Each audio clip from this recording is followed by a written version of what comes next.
വാ.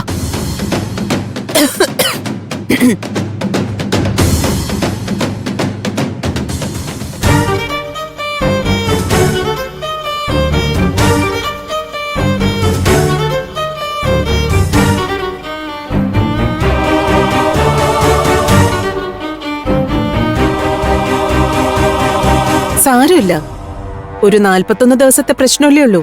നീ ഇവിടെ കിടന്നാ മതി.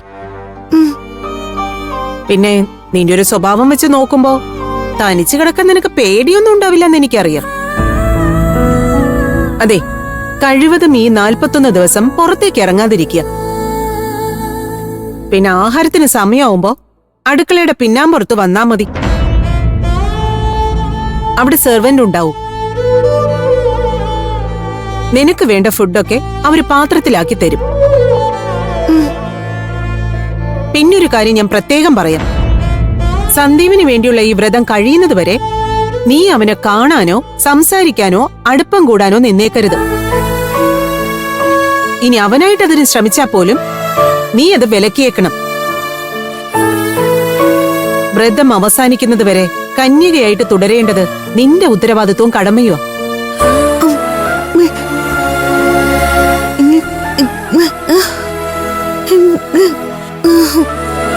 ആ പിന്നെ ഈ ദിവസങ്ങളിലൊന്നും ഇവിടം വിട്ട് എങ്ങോട്ടും പോയേക്കരുത്.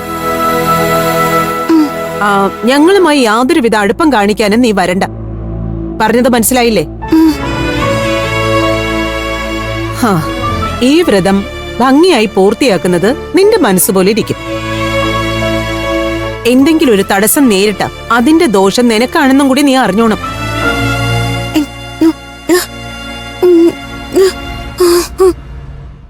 നീ എന്നെ അമ്മയെന്നൊന്നും വിളിക്കണ്ട.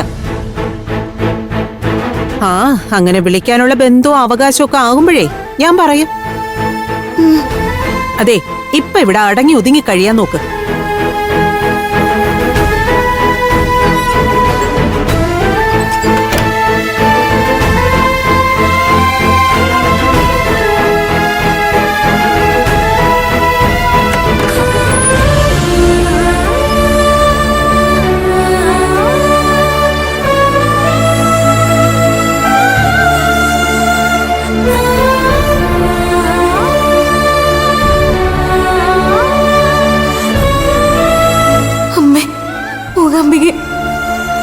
എന്ത് കഷ്ടപ്പാടും ഞാൻ സഹിച്ചോളാം.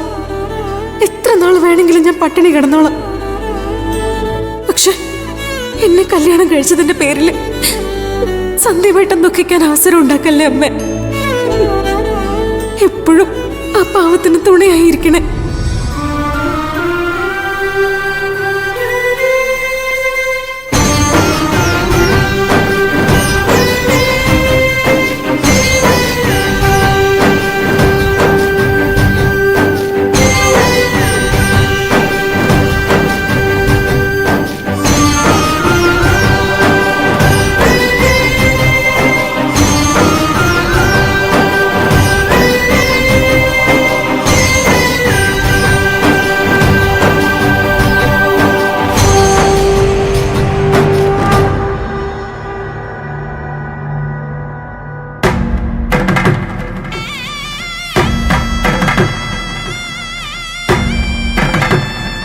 എൻ്റെ മൂകാംബി അമ്മേ, എന്തൊരു പരീക്ഷണ പാവം ദേവൂട്ടിക്ക്. എത്ര സന്തോഷത്തോടെയും സമാധാനത്തോടെയാണ് അവൾ എൻ്റെ കൂടെയുള്ളൊരു ജീവിതം ആഗ്രഹിച്ചത്. പക്ഷെ ഇപ്പോഴും അവൾക്കതിന് സാധിക്കുന്നില്ല. അവൾ അവിടെ എത്രമാത്രം സങ്കടപ്പെട്ടിരിക്കുന്നുണ്ടാവും. സൗകര്യങ്ങളൊന്നും ഇല്ലാത്തടത്ത് എന്ത് ബുദ്ധിമുട്ടുന്നുണ്ടാവും.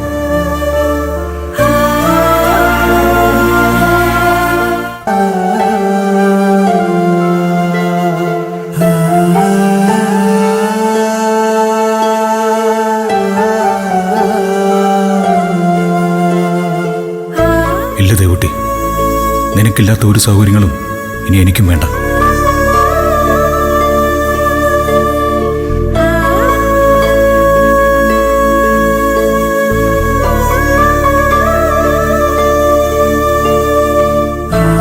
എപ്പോഴെങ്കിലും രണ്ടുപേരും ഒരുമിച്ച് സന്തോഷമായിട്ട് കഴിയുമ്പോൾ മതി ഇനി സന്ദീപിന്റെ ജീവിതത്തിലും ആർഭാടങ്ങൾ. അതുവരെ നിന്നെപ്പോലെ തന്നെ ഞാനും.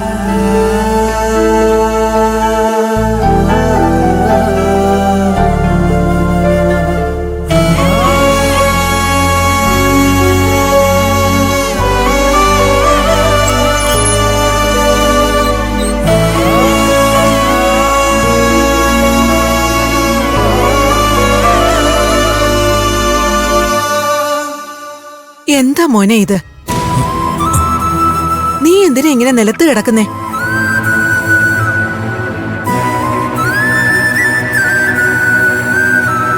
ദാ ചായ കുടിക്ക. എനിക്ക് വേണ്ട മുത്തശ്ശി. എന്താടാ, എന്തു പറ്റി നിനക്ക്? എന്നോട് പറ. ഒന്നുമില്ല മുത്തശ്ശി. ദേവൂട്ടിയുടെ കാര്യം ആലോചിച്ച് എനിക്ക് ആകെ സങ്കടം വരുക. എന്ത് പ്രതീക്ഷയോടെയും സന്തോഷത്തോടെയാ അവൾ എൻ്റെ ഒപ്പം വന്നത്. പക്ഷേ ഇവിടെ വന്നിട്ടും അവൾക്ക് സന്തോഷിക്കാനുള്ള അവസരം മൂകാംബിയമ്മ കൊടുക്കുന്നില്ലല്ലോ. എന്തിനാ പാവത്തിന്റെ ദേവി ഇങ്ങനെ പരീക്ഷിക്കുന്നത്? അപേക്ഷിക്കുന്നവരെ ദേവി പരീക്ഷിക്കുകയുള്ളൂ മോനെ, ഉപേക്ഷിക്കാറില്ല.